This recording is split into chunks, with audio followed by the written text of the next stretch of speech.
জরায়ু টিউমারের অপারেশন করতে গিয়ে নাসিমা খাতুন নামের এক নারীর মৃত্যু হয়েছে।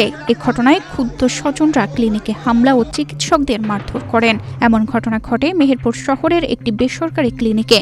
পরে ঘটনাস্থলে সেনাবাহিনী ও পুলিশ গিয়ে পরিস্থিতি নিয়ন্ত্রণে আনে। 15 ফেব্রুয়ারি রোববার রাত 9টার দিকে মেহেরপুর ক্লিনিকের অপারেশন থিয়েটারে নাসিমা খাতুন মারা যান। তিনি গাংনী উপজেলার গারাবাড়িয়া গ্রামের আব্দুল মজিদের স্ত্রী। ভবিষ্যৎ হোক নিরাপদ, বিনিয়োগ হোক বিশ্বস্ত, আর আমার পছন্দ সল্ট বে। ওয়েলকাম টু সল্ট বে। পরিবারের সূত্র থেকে জানা গেছে, জরায়ু টিউমারের অপারেশনের জন্য ক্লিনিকের মালিক ডক্টর মিজানুর রহমানের সঙ্গে 25,000 টাকায় চুক্তি করেন তার ছেলে নাজমুল হুদা। বিকেলে তাকে ক্লিনিকে ভর্তি করা হয়। সে নাক কান গলার ডাক্তার, সে অন্য কিভাবে রোগী চিকিৎসা করে, তার ছেলে ডাক্তার না, সে কিভাবে একজন রোগীকে ওই অবাস করার জন্য ইনজেকশন দিয়ে মেরে ফেলায়। চিকিৎসকের পরামর্শ অনুযায়ী 2 ব্যাগ রক্ত সংরক্ষণ ও অগ্রিম 6,000 টাকা দেওয়া হয়। রাত 8টার দিকে তাকে অপারেশন থিয়েটারে নেওয়া হয়। অপারেশনে ছিলেন ডক্টর মিজানুর রহমান এবং অ্যানেস্থেসিস্ট হিসেবে সহযোগিতা করেন তার ছেলে ডক্টর অভি। কিছুক্ষণ পর অপারেশন টেবিলেই রোগীর মৃত্যু হয় বলে অভিযোগ করেন।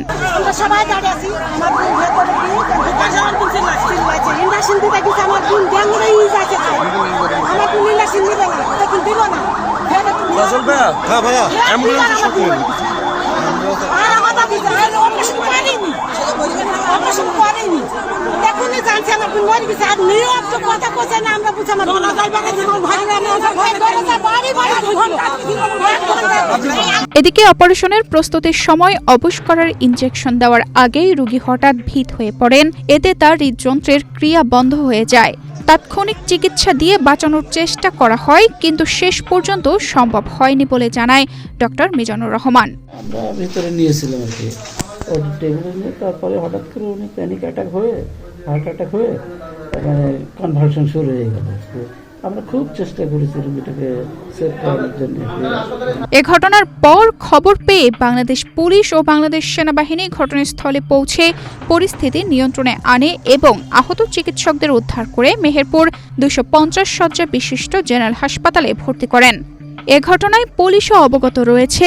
রোগীর স্বজনদের পক্ষ থেকে লিখিত অভিযোগ পেলে তদন্ত সাপেক্ষে আইনগত ব্যবস্থা নেওয়া হবে বলে জানায় অতিরিক্ত পুলিশ সুপার। পরিবার থেকে যদি কোনো লিখিত অভিযোগ আমাদের কাছে দেয়, আমরা চেষ্টা করছি তাদের কাছ থেকে নেওয়ার। তারা যদি আমাদের কাছে দেয়, আমরা এরপরে আমাদের যে আইনগত ব্যবস্থা সে ব্যবস্থা নেব। রোগীর মৃত্যুর প্রকৃত কারণ জানতে তদন্তের দাবি জানিয়েছেন স্থানীয়রা। পরিস্থিতি বর্তমানে নিয়ন্ত্রণে থাকলেও এলাকায় উত্তেজনা বিরাজ করছে। তানজিদা রহমান, ইনায়া, বাংলাদেশ প্রতিদিন।